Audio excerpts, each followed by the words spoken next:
So in this kind of an environment, we have to think about what is next. What does it mean to be going back to normal?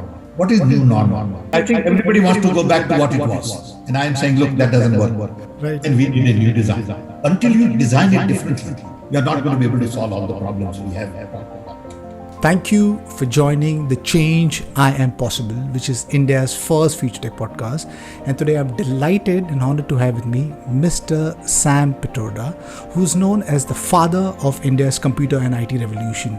He was an advisor to the Prime Minister of India, Mr. Rajiv Gandhi, and also held an advisory tenure under Prime Minister Dr. Manmohan Singh. Mr. PITRODA is an internationally respected development thinker, policymaker, telecom inventor, author, investor, and an entrepreneur. He is credited with having laid the foundation of India's technology and telecommunication revolution. He was the founder and the first chairman of India's Telecom Commission. Mr. PITRODA has helped revolutionize India's development philosophies and policies with a focus on access to technology as the key to social change. Currently, he is a founder, investor, and chairman of 6 startups and several non-profit foundations, and the chairman of Indian Overseas Congress. Mr. PITRODA holds over 100 patents and has published and lectured extensively in US, Europe, India, and Latin America. His new book, titled Redesign the World, was launched earlier this year and is available on all e-com platforms and plus shops here in India. So thank you for taking time and being part of the podcast. Thank you for inviting and thank you for the opportunity. So India has been the worst hit nation when it came to COVID death, second only to America. The government's response to the pandemic was abysmal. Foreign media and citizens who were not afraid of being trolled by the BJP Bhakts criticized the way the BJP government handled the pandemic. So as a passionate policymaker who has been closely associated in part of the previous government, how do you think the government responded to the COVID crisis? First of all, we are all in the same boat when it comes to COVID. COVID has emphasized the fact that we are all interconnected, interwoven, interrelated, and interdependent. Nothing in this world can be isolated. COVID affected everybody. Rich and poor, urban, rural, educated, uneducated, young and old. In different countries had different responses. When I look at situation in India from a distance, I feel that we didn't quite handle it as well as we should have. Part of the problem lies in deep-rooted systems in India. First, scientific mindset.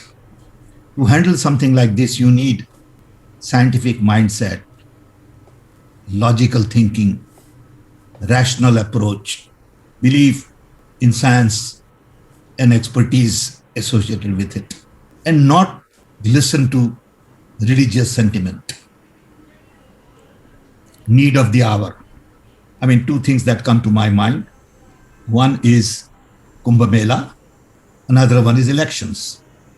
And on the other hand, what comes to my mind is the migrant workers, how they were treated, how they had to leave their work. So I think scientific temper is one big issue. Second issue that affected this is our institutional autonomy. Our institutions, whether it is media or judiciary or security and police, did not act in public interest, but acted more in political interest. There are times where institutions have to go against the wisdom of the government. And you need that autonomy, freedom, flexibility to be able to stand up and say, hey, this is not right. And I think media quite didn't do their job as independent servant of the public. Third is civil society. I think in India, civil society has a huge role to play. They have played an important role in the past, and in a crisis like COVID-19, they could have played even better role, though they did play an important role. Lot of civil society and public came to help each other. Good in people did come out. But I think civil society has been essentially undermined and to some extent killed with all kinds of rules and regulations, inability to bring money. People have been harassed with income tax raids. And in an environment like that, where institutions are captured, civil society is not allowed to function properly, and scientific temper is undermined with religious fervor and all kinds of, sort of messages like cow dung should be used, cow urine should be used, and those kinds of things complicate handling of a complex situation like this.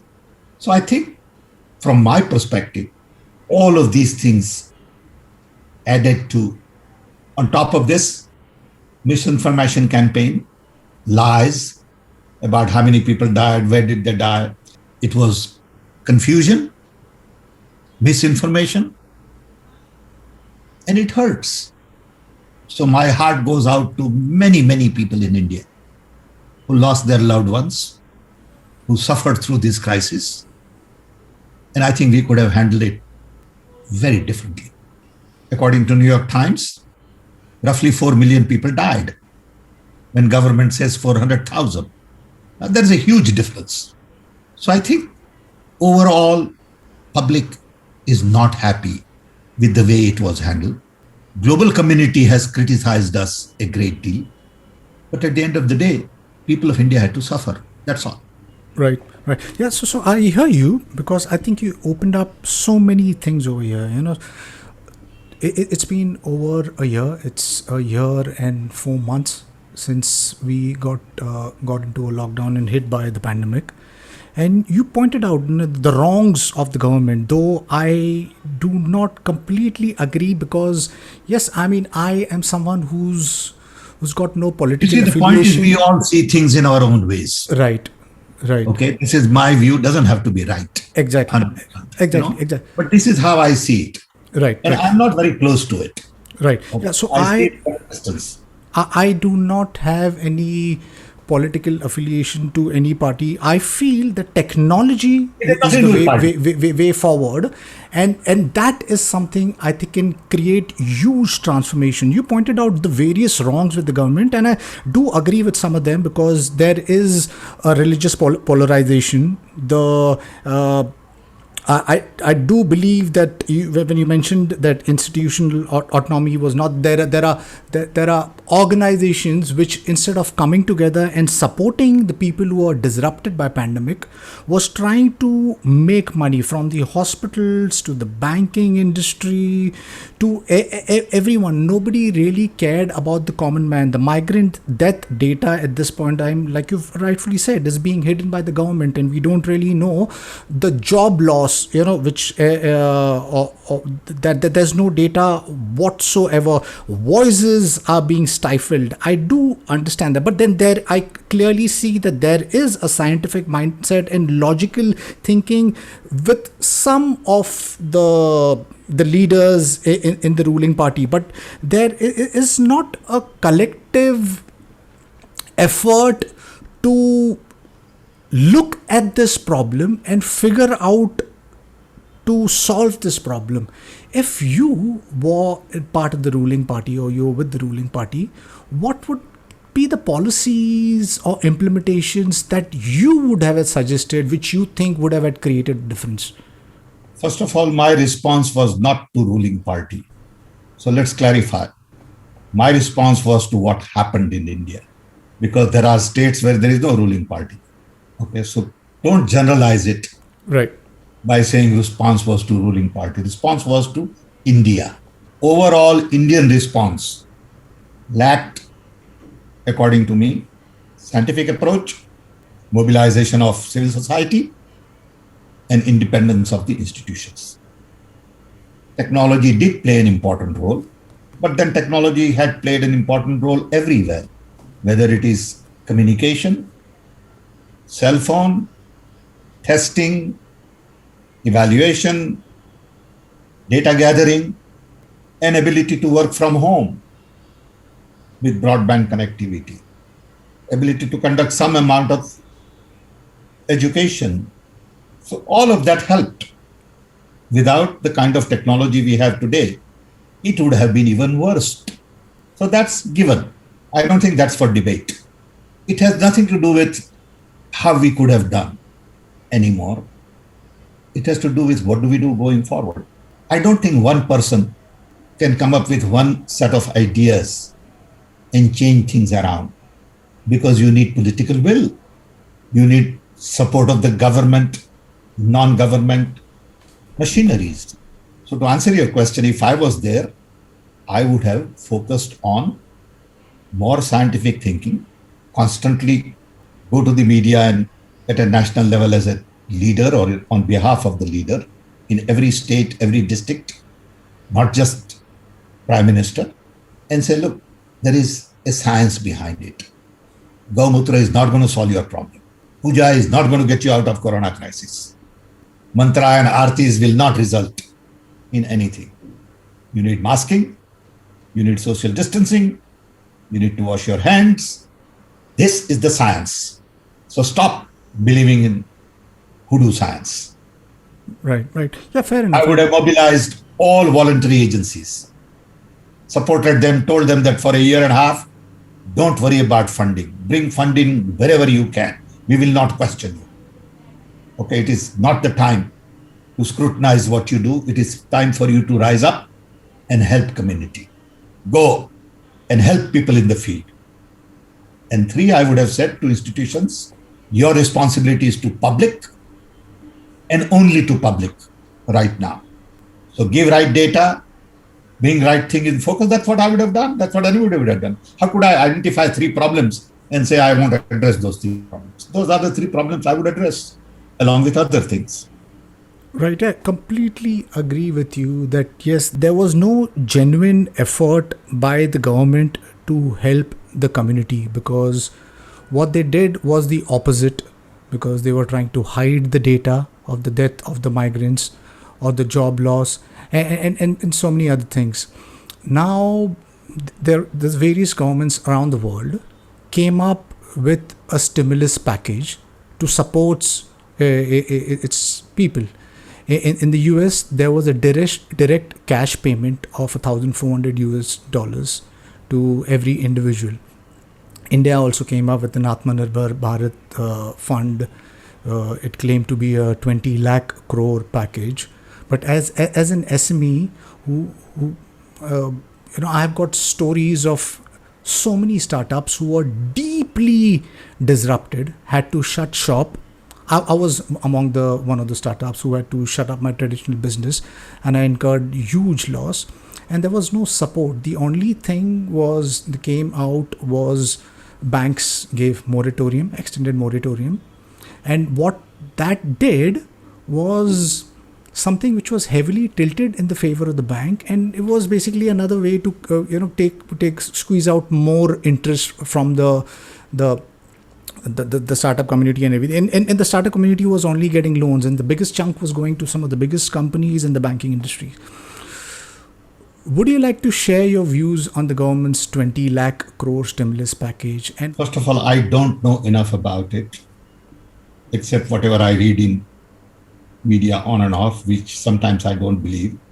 So I'm probably not qualified to answer in terms of details.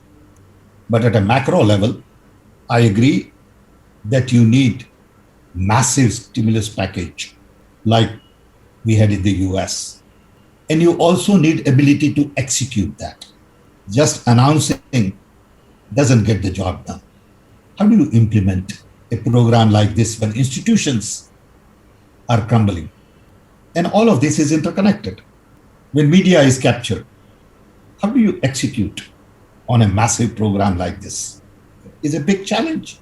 In US, I can tell you, everybody got part of the benefits, whether you were a small industry. I know many who got their payroll check, little late here and there, but they got it. All individuals got in their bank account $1,400 as promised, because the execution was proper, because institutions were allowed to function, because there was autonomy, freedom, flexibility. What are your views on universal basic income? Because that is something which I Mr. strongly believe in it. Right. I believe world over, there is huge amount of inequality. Technology has increased inequality many ways. Very few people are very rich and lots of people can't make ends meet. You go to Silicon Valley, you have billionaires all over in city of San Francisco, and there are people, thousands and thousands on the street in the same town. So we must take care of people at the bottom of the economic pyramid. The top-down approach hasn't worked, where people expected trickle-down effect. There is no trickle-down effect because at the top, they want to hold as much as they can. Americans went to China for production because, one, they saw that they can save 10 cents on a dollar. In the process, they killed local jobs. Local communities were devastated because their idea of globalization was focused on optimizing profits and not really optimizing human capital, human development, or local community. US also went to China because partly they didn't want to deal with labor unions. Let the labor problems go to somewhere else and we will encash profit. So I think until you realize that the development has to come from bottom up and not top down, but development can only come from bottom up if there is a purchasing power at the bottom. So you've got to give some purchasing power to people at the bottom of the economic pyramid. Narega, a program launched during Dr. Manmohan Singh's time, was criticized in the early days. A lot of modern economists thought this was dole, handout to people. But look what Narega has done. People don't even talk about it anymore. Narega has been the biggest program in the world like that, which was launched in India, which was successful, which created purchasing power at the bottom, which really boosted local economy and created community assets. No one talks about it. So I firmly believe that minimum income guarantee, whatever you call it, it doesn't matter what you call it. Okay. The idea is to put some money in the hands of the poor to be able to buy basic services, food, nutrition, medicine, a little bit of education. I think it's required all over the world. Consumption-based society has created a system where we only produce for the people who can afford to buy. We don't produce for the people who need it. And that idea of trickle-down effect, for which we have been waiting for 50 years, hasn't happened. Do you see that happening? Because I think you put it in such a very profound way that we are producing things for only the people who are buying, not the ones who need it. Now, this capitalism obviously has created deep division, deep inequality, and most of our enterprise community works on a profit at any cost, and that's the way forward. I mean, that's what I think is taught from ground up, even in the education system, is create more profit, and profit at any cost. Is there a system around it? How do you breach that? How do you create a system which is more inclusive, more diverse, and equitable for all? I think to address these set of challenges, I believe we need to redesign the world. I was locked up during Corona crisis for 14 months in this house, and I started thinking about my own journey on connectivity and the journey of all of the technological advances, and realize that all of these problems are related to the fundamental design of the world that we created just about the time I was born. After I was born, transistor was born. And transistor fueled a huge revolution, which brought us the kind of connectivity we have today. Today, for the first time in the human history, we are all connected. Never happened before. What does this connectivity mean? Is this connectivity all about basically improving productivity, efficiency, cost reduction, profits? Is that the idea of this connectivity? Those are the questions I started asking. Then I realized that the world was last designed just about the time I was born. That design was led by US, which ultimately gave birth to UN, World Bank, IMF, NATO, WTO, WHO, and measurements GDP, GNP, per capita income, balance of payment, trade deficit. And this design has improved longevity, sort of provided peace, decrease in infant mortality, lifted millions out of poverty. So this design has done pretty well. But unfortunately, in last 75 years, we have not created one single global institution to address the challenges of today. How can one design last for 75 years? So, according to me, because of the hyperconnectivity, we need a whole new design. We need a new design because in 75 years, world got decolonized. China could rise to a level no one ever thought. Soviet Union fell apart. Technology has become pervasive. Inequality has increased. 9/11 brought to our attention the role of violence and terror. US imported. And finally, Corona-19 put entire world to halt. No one ever thought that the world will stop functioning for a year and a half. So in this kind of an environment, we have to think about what is next. What does it mean to be going back to normal? What is new normal? Right, right. Yeah. I think everybody wants to go back to what it was. And I am saying, look, that doesn't work. Right. And we need a new design. Until you design it differently, you are not going to be able to solve all the problems we have talked about. I'm so very sorry for interrupting towards the end. So yes, I mean, whatever you said, I think is something which is endorsed by all the exponential tech or frontier tech startups who share the ethos. But the only problem is most of these traditional industries, which you said is over like 70 years old, these are the industries that run the world. They run the narrative, and they're extremely comfortable with the way they are, right from the banking industry to the government to the education industry and so on and so forth. Yes, there is this technology, which is coming, right from blockchain to artificial intelligence to augmented reality, virtual reality, mixed reality. All of these stands to completely transform the way we function.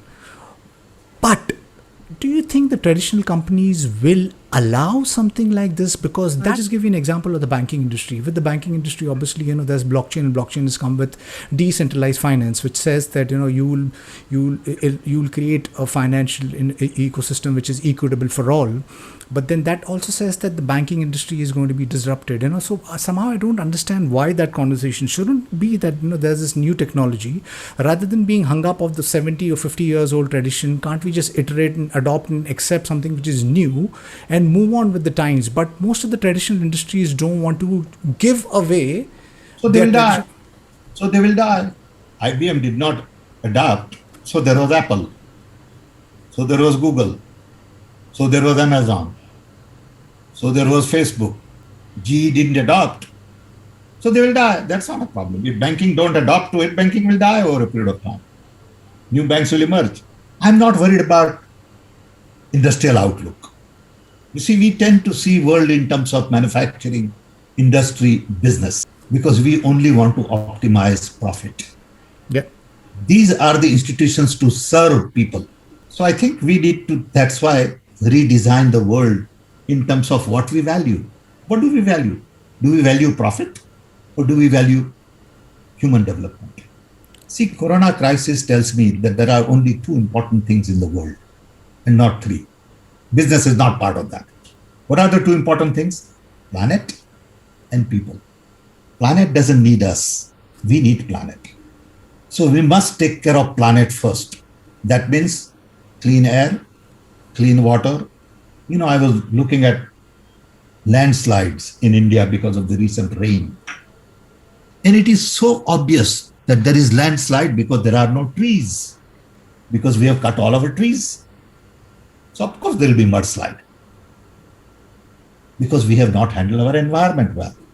These things didn't happen in spite of the rain in the past. When I was growing up in Orissa, it was raining like mad for 15 days. No one ever heard of mudslide because there are lots of trees. Now you have cut all those trees, so naturally there will be mudslide. So first challenge for all of us is to really take care of our planet, which include global warming, include saving our animals, birds, bees, all of these things should be seen as future business potential and not an expense, but an investment. Right. Second, people. At the end of the day, people matter. We don't treat people well. We discriminate people. We put them in a block, black and white. We differentiate based on religion. We divide people. We make sure people fight between each other. We don't even treat our women well. There is no equality. So we must focus on inclusion. So sustainability and inclusion are the two great challenges in the world. And it has nothing to do with business. It has nothing to do with productivity, efficiency, all that will happen. Right. How do you move focus of the world? Because all young people are taught only to make money, only to aspire to be rich, only to make sure that you set up a business and startup and venture capital and all that. Business schools teach you all about how to extract value. Business schools do not teach you about how to create value for the society.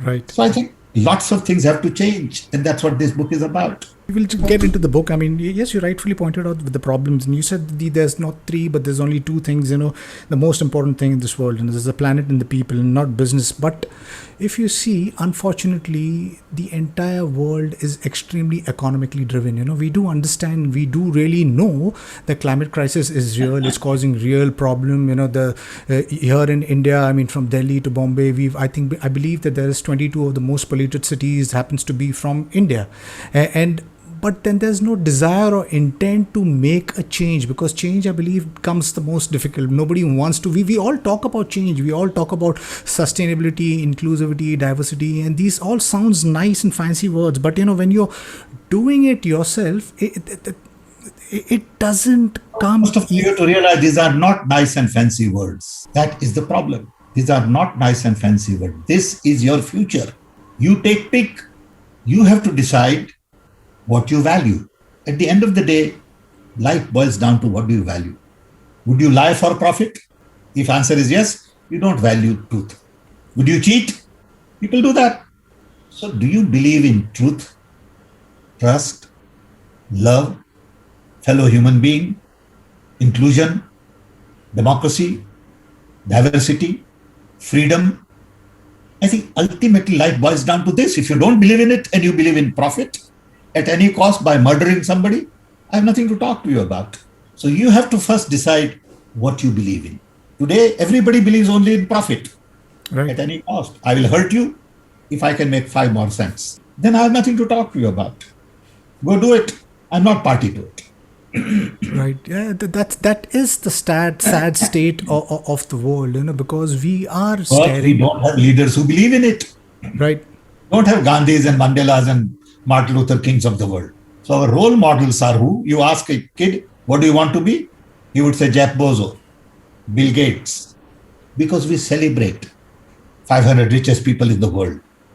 We don't celebrate 500 best teachers in the world, 500 best doctors in the world. So everybody wants to just make money.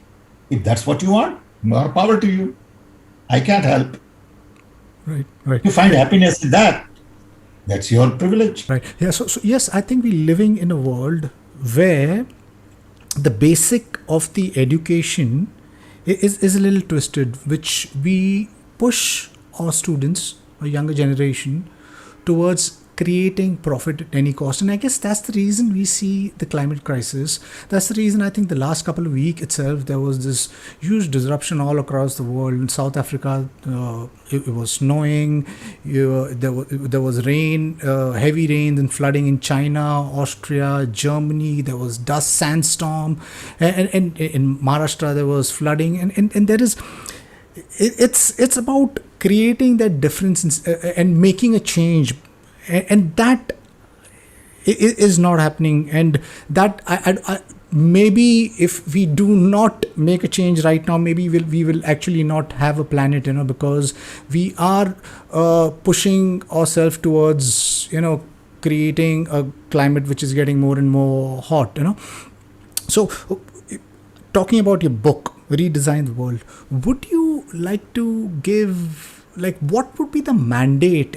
What's the vision? If you want to create a better ecosystem, a better world, what would be the framework? Going back to your comments on floods and damage, done by the environment. You got to look at that in light of profits. Look at the damage done because of floods in Germany or in India. Are we better off investing to prevent that flood or have flood every year? Financially, it is viable to first take care of our planet. It is not something that is a loss-making proposition. Not taking care of planet is a loss-making proposition every year, year after year. So that has to be understood. So going back to the old design was based on democracy. I believe democracy is the answer. In a hyper-connected world, every individual is being empowered. This is no longer a phone, it is an instrument to empower human beings. So it will further democratize systems, democratize knowledge, decentralize implementation, and demonetize services. This requires connectivity, content, context, and a whole lot of things. So first task in the new design is to enhance democracy but make it inclusive. Today's democracy is not inclusive. It is not inclusive in India. It is not inclusive in America. It is not inclusive anywhere. People are discriminated. People are divided based on race, religion, caste, color, language, boundaries, whatever. So we must change the design from democracy to inclusive democracy. Second, human rights. Human rights are not good enough. Good, but not good enough. We need human needs. We live in an era we can produce anything. We have to decide what is that we want to produce. So we must focus on human needs. Today we spend $2 trillion a year on defense. For 1/10 of the price, 200 billion, you can eliminate hunger forever. So why don't we focus on that? It's not rocket science. So you must take human rights to human needs. Third, capitalism, the way it is, doesn't work for everybody. Capitalism has become crony capitalism. There are clubs that help only rich get together, discuss about poverty, but never tackle poverty. They only look at their interests. Look at what happened during Corona crisis. Wealth of the rich went up by a huge number. Now, what kind of capitalism is that? So you need new capitalism. You need capitalism that is bottom up and not top down. You need capitalism which is decentralized. You need capitalism which looks at small is beautiful and not mega factories to scale, network to scale. You need capitalism which looks at globalization and localization at the same time. You got to decide what to globalize and what not to globalize. You cannot have a Ganpati statue coming from China. That's a funny thing. Why can't Indians make Ganpati? That globalization has to be questioned. It is not that if you are for localization, you are against globalization. It's not true. Because nothing is black and white. Everything is shade of grays. Some more gray, some less gray. Capitalism is the key to creating new world order. You cannot build world based on consumption. If Americans buy more goods during Thanksgiving and Christmas holidays, people in India, China, Korea, everybody gets happy. What kind of a system is that? When rich buy more, poor are happy because they got some work, but they don't get enough. So you got to create a system which focuses on conservation and sustainability, not consumption. We got to conserve our resource. And finally, I hope as human civilization, we have gotten to a point where we can sort our differences across the table, that we can have a discussion, dialogue collectively, and not build nuclear armament to kill each other. Spend more money in killing people Right. than in saving lives. And Corona crisis has shown us that. But this is not rocket science. But it has to come from within. It has to come in the minds of enlightened individuals. We don't have the kind of leadership we need in the world today. Leadership is parochial, petty, incompetent most of the time, with narrow interest, and they want to preserve their power by dividing people, not by uniting people. That's the world we have created. And that's why I thought it's important to write a book. Not that this book is going to solve world's problem. Not that lots of people will pay attention. That's not the point. The point is some young people like you will begin new conversation. I many times say that my grandparents gave me a world which was simple, which was poor, but clean. I am giving my children a world that is complex, rich, but polluted. That's the Right. world we live in. You opened up so many things. I mean, it's just that if we have a collective will, which we definitely lack, there, like you said, it's not rocket science. It's actually quite simple. All that you require is a collective will. The leadership at the top at this point in time, you mentioned they have narrow interest, and most of the people adopt divide and rule because that's the only way you get to rule over the people who are not smart. But yeah, so I hope that there is a change in the ecosystem, and I hope that technology plays a role in creating an equitable future. So I am extremely positive about the role of technology, and I hope that that ignites and conversations. I guess it's all about these conversations. When you have And I'm also worried about technology, that technology can be misused, like we are doing on right, social media. right, right. Social media is completely misused to propagate lies. Technology has been a double-edged sword, so it requires people with the will to create impact with technology and genuine change rather than disruption, and that is possible. So it really depends upon the choice that we make. Technology is not bad, the people are bad, the people, the way they use it. So technology in People are itself, also not bad. yeah, no, no, You, I'm not some saying that people, the yeah, some people who yeah. choose to use technology in a bad way, obviously will go towards the bad side. So you are regarded as the father of India's IT industry. Credited with having laid the foundation of India's telecommunication technology revolution. Then you were also the advisor to our ex Prime Ministers, Mr. Rajiv Gandhi and Dr. Manmohan Singh. Would you like to talk a little bit about that, your journey, your implementation, your initiatives over there? So, my work in India started in 79, 80, 1980, in a sense, where I started exploring possibility of working in telecom in India to connect India. I had an opportunity to give a 1 hour presentation to Mrs. Indira Gandhi, who was then Prime Minister, and her entire cabinet. At that presentation, I emphasized the fact that telecom and IT could change the face of India. India needs to be connected because it's such a diverse country, and India can be a leader in IT because you have a lot of young talent, and it don't require too much infrastructure in factories and all. All you need is paper and pencil and a good mind to write software. And she was convinced, and she agreed to set up a Center for Development of Telematics to really transform telecom and IT. We set that up in 1984. It was a government institution funded by government, then with $36 million and 3 years plan. Unfortunately, she got assassinated right after that. Rajiv Gandhi became Prime Minister. He was young, energetic, visionary, tech savvy, and he and I clicked. And I was so excited that with his kind of leadership, India will really transform. So I decided to come back from America with my wife and children, change my nationality back to Indian from American, and had an opportunity to work with him until 1991. I worked on telecom and technology missions related to water, immunization, literacy, edible oil, milk production, and telecom.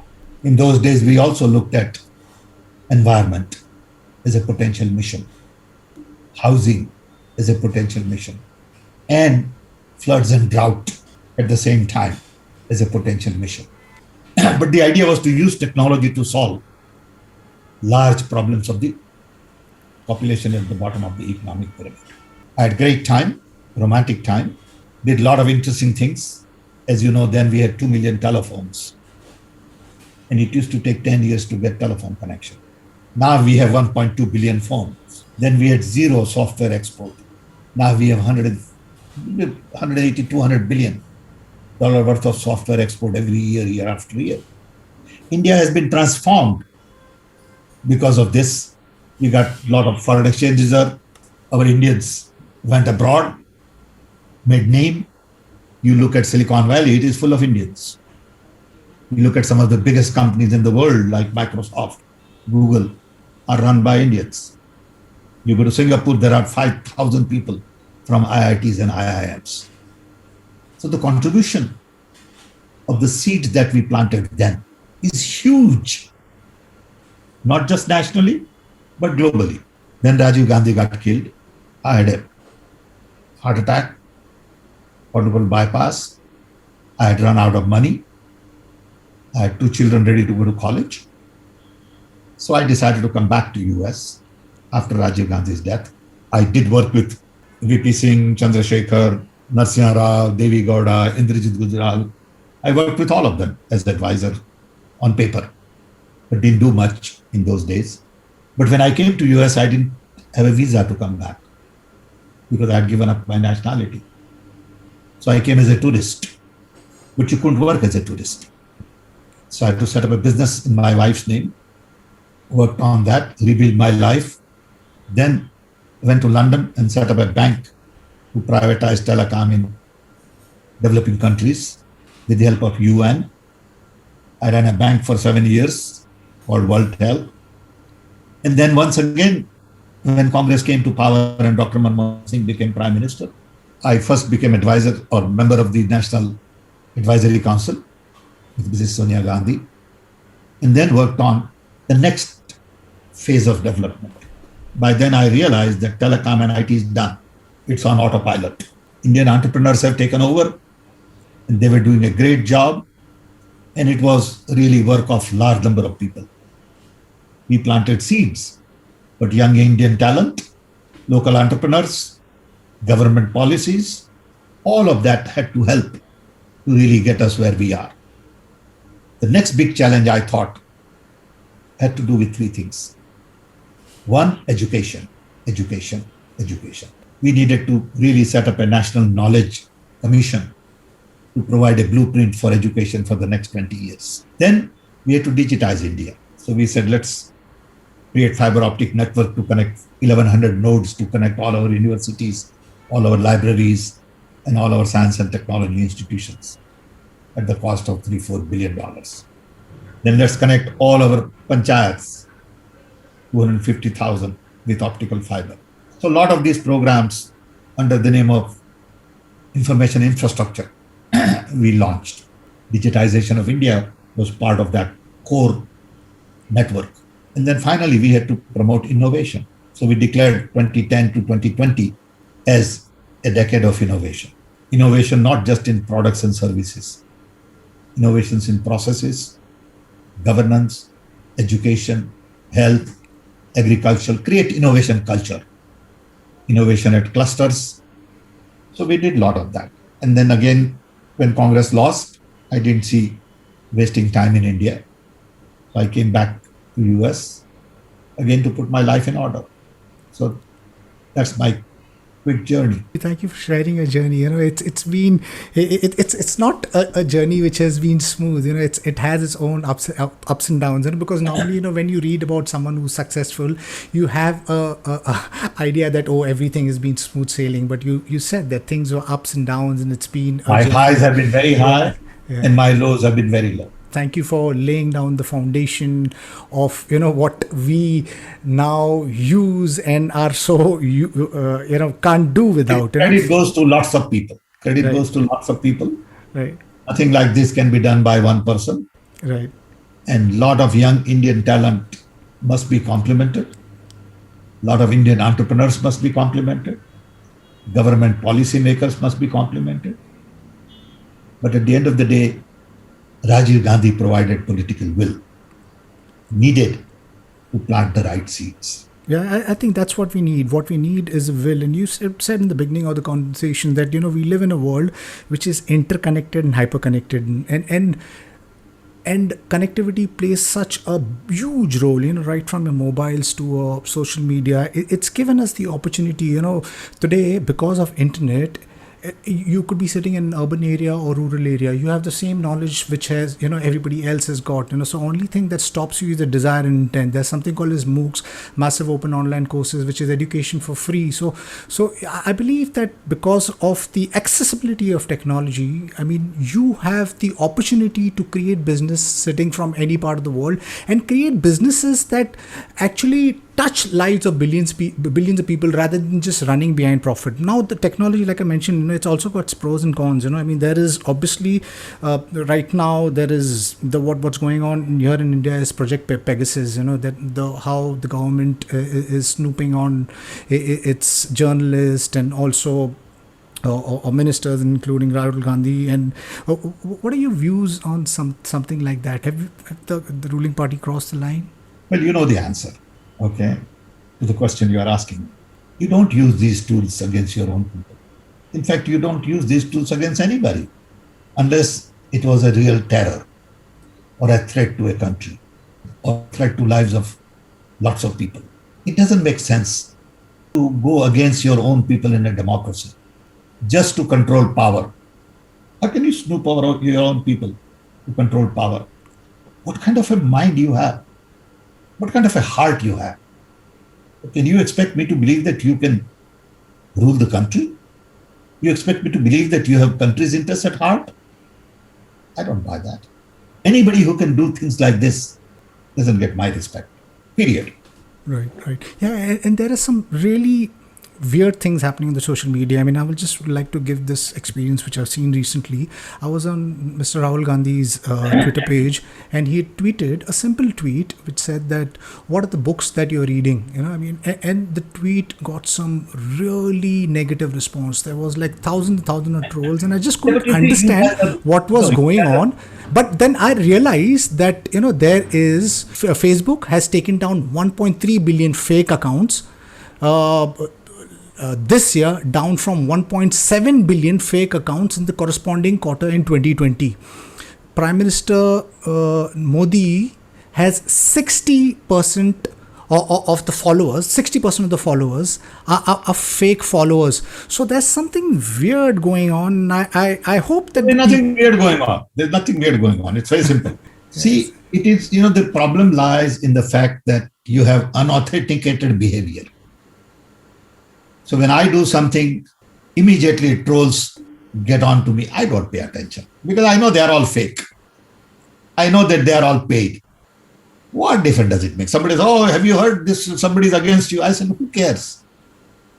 Okay, I don't even look at it because if you look at it, it bothers you. The best thing to do is just ignore it. Saying these are a bunch of idiots, incompetent, paid people who are asked to troll. Poor people have been taken advantage of by giving them money to attack you. You can't give them importance. So somebody says that, look, Rahul Gandhi tweeted this or XYZ tweeted this and this was the response. Big deal, nah. This response has no meaning. So I never pay attention. Right. Yeah, the world is, suddenly, obviously social media is taking over. The business model of social media is wrong. Right. I get higher valuation by saying I got 4 billion accounts, of which 2 billion are fake. Right. I also get valued based on the clicks. So if there is bad news, wrong news, there'll be more clicks. Right. You can tweet today and say Sam PITRODA got injured badly. It'll get 5 million clicks because of friends and family and brothers and cousins and all. Then you say Sam PITRODA is my dog. You'll get another 5 million clicks. So this is all fake. Yeah, we've gotten into a weird world. So my last question, I've been someone who's been invested in augmented reality, virtual reality, mixed reality. So I feel that it is going to lay down the future of education. We're going to move from carrying a technology right from mobiles to laptops to wearing technology, and that's the future. And then 5G is something which is going to enable that future. Somebody who's been invested in the telecom and the IT industry, what do you think is going to be the future of India? How do you think technology is going to benefit us? Would you like to give your... Technology has always benefited India, whether it is in agriculture, green revolution, milk revolution, eradicating polio. Technology will help India, has helped India. It may be a little late in some cases, but ultimately, Indian talent will prevail in India or abroad and use right tools to benefit people. So I'm always high on technology. But technology is an entry point to bring about generational change. Technology is a tool, and we have to learn to use that tool effectively. And I have confidence in young people like you all that it will happen. Thank you. Thanks a lot for being part of the podcast. Wish you the very best for your book, Redesign the World. And we definitely need to redesign the world because there's so many wrongs. And for the first time in our human history, we've got the chance to look at the wrongs and possibly do a course correct. And it's the choice that we make will create a better future. And we have the choice. And I hope that we come together and understand the wrongs of the world and try and correct that. And thank you once again for being part of the podcast. And to my listeners, if you like what you see in here, please press the subscribe button. Until next time, see you guys. Bye-bye. Thank you. Thanks a lot. Thank you. Thank you. Thanks for the opportunity.